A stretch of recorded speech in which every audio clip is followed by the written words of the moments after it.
Tahukah Anda bahwa sesuai Undang-Undang Nomor 23 Tahun 2014 tentang pemerintahan daerah, dalam rangka mensejahterakan rakyat, pemerintah daerah dijalankan dengan prinsip otonomi dan tugas pembantuan. Untuk menjalankan otonomi daerah dan tugas pembantuan tersebut, maka daerah membuat peraturan daerah. Jadi bisa dikatakan bahwa peraturan daerah adalah peranti lunak pemerintahan daerah. Melalui peraturan daerah inilah kehidupan masyarakat suatu daerah diatur agar aman, tertib, dan tentram. Ketika semuanya berjalan tertib, maka investasi akan masuk, pendapatan masyarakat dan daerah akan meningkat, sehingga kesejahteraan masyarakat akan tercapai. Namun terkadang ada sebagian masyarakat yang tidak memahami pentingnya peraturan daerah. Mereka berlaku tidak taat, melanggar peraturan daerah, sehingga mengganggu ketertiban dan ketentraman masyarakat.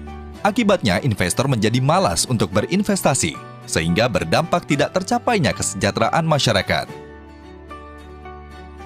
Kalau dampak pelanggaran peraturan daerah seburuk itu, apakah peraturan daerah tidak memberikan sanksi kepada para pelanggar?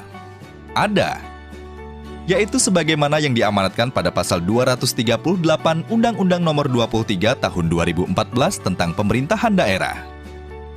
Jadi, siapa yang harus menegakkan peraturan daerah?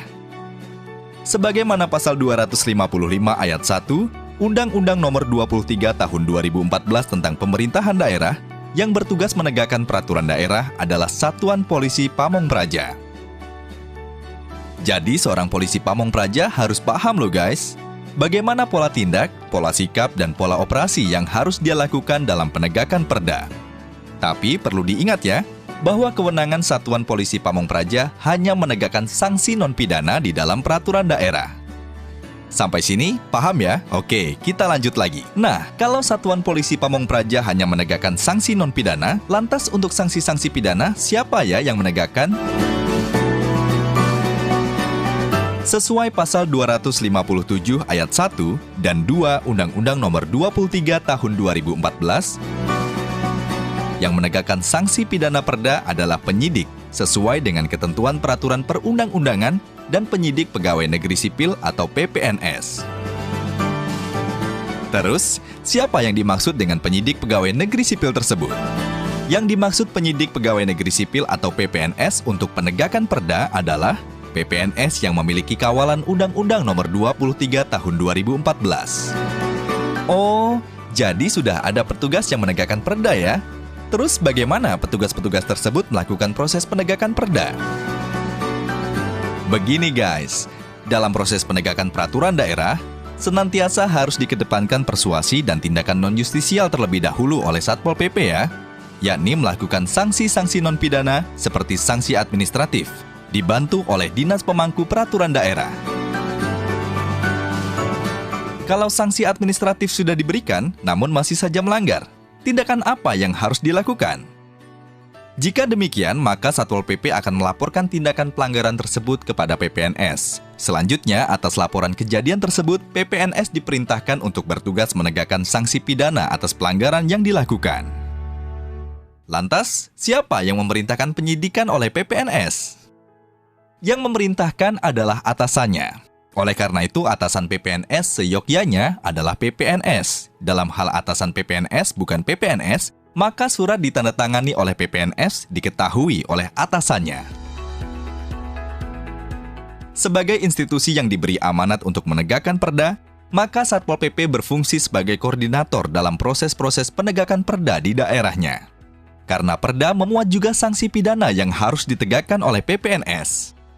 Maka Kepala Satuan Polisi Pamong Praja dan pejabat yang membidangi penegakan perda di Satpol PP harus memiliki kualifikasi PPNS agar bisa memerintahkan anggotanya yang PPNS untuk melakukan tindakan penyidikan. Bagaimana proses penyidikan yang dilakukan PPNS dengan kawalan Undang-Undang Nomor 23 Tahun 2014 tentang pemerintahan daerah yang merupakan rujukan atas seluruh peraturan daerah? Sebagaimana ketentuan pasal 238 ayat 2 Undang-Undang Nomor 23 Tahun 2014 tentang pemerintahan daerah, sanksi pidana kurungan perda bisa sampai dengan maksimal 6 bulan. Artinya dalam perda bisa terdapat 1. Tindak pidana ringan sesuai dengan pasal 205 KUHP, yakni perkara yang diancam dengan pidana penjara atau kurungan paling lama 3 bulan dan atau denda sebanyak-banyaknya Rp7.500 yang dilakukan dengan acara pemeriksaan cepat di pengadilan.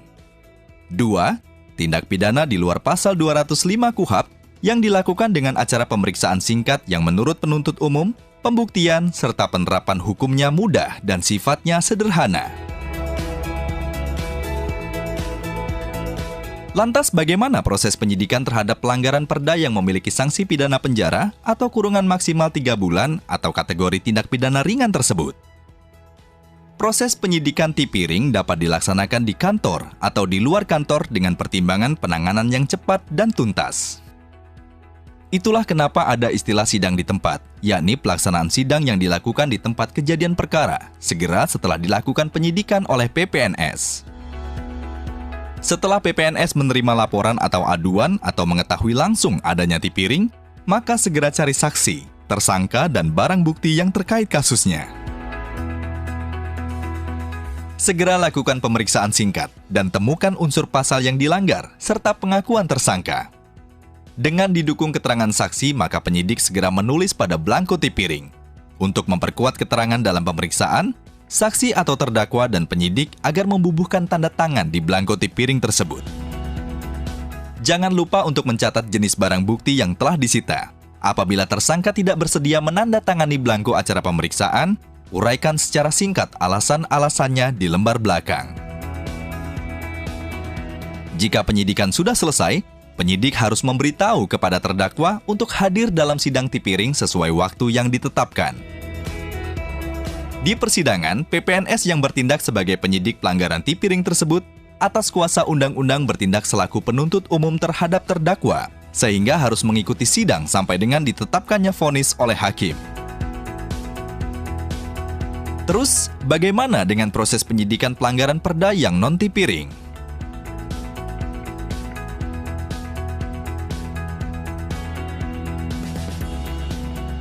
Proses penyidikan pelanggaran yang non-tipiring meliputi proses-proses dari mulai penyelidikan, penindakan, pemeriksaan, sampai dengan penyerahan berkas perkara, tersangka, dan barang bukti ke kejaksaan.